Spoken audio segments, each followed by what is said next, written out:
So currently, the U.S. military footprint in Afghanistan is approximately 4,500 total troops on the ground in Kabul. And when I say in Kabul, I mean at the airport. There may be a few hundred more that will flow in today, but we're not anticipating a big shift in personnel beyond that right now. Kabul airport remains secure and open for flight operations. Military flights are arriving and departing consistently, and there is limited commercial flight operations, as well as some foreign contracted flights that are coming and going. In the past 24 hours, 18 C-17s and 1 C-130 arrived with around 700 additional troops and some equipment, and that brought our total, as I said, up to about 4,500.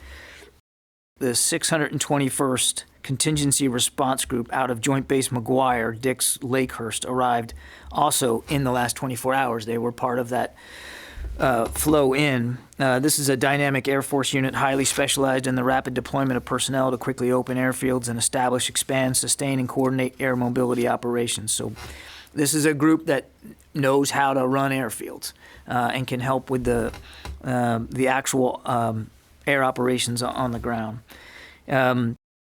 Additionally, 18 C-17s have departed in the last 24 hours.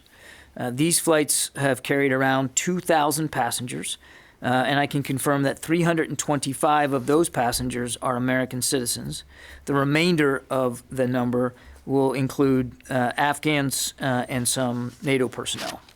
5 to 9,000 is not a goal. It's, as I said, it's the capacity, the max capacity that we think we'll be able to reach when we're at full throttle. The goal is to get as many people out as quickly as we can. So I want to make it clear we're not, it's not a certain number per day. We're simply trying to get as many people out as we can. It is working. It is working. As I said, we had another 300 plus American citizens go out over the last 24 hours. So in that respect, it's working. And we are continuing to have communication with the Taliban about making sure we can, continue that flow and that our special immigrant visa applicants are included in it.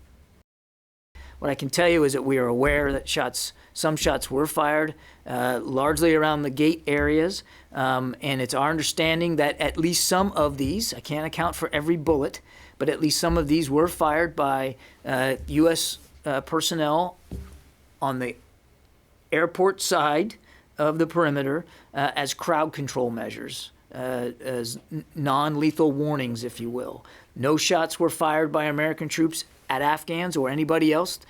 None of these shots that we're aware of have anything to do with hostile intent or hostile activity, simply used as crowd control.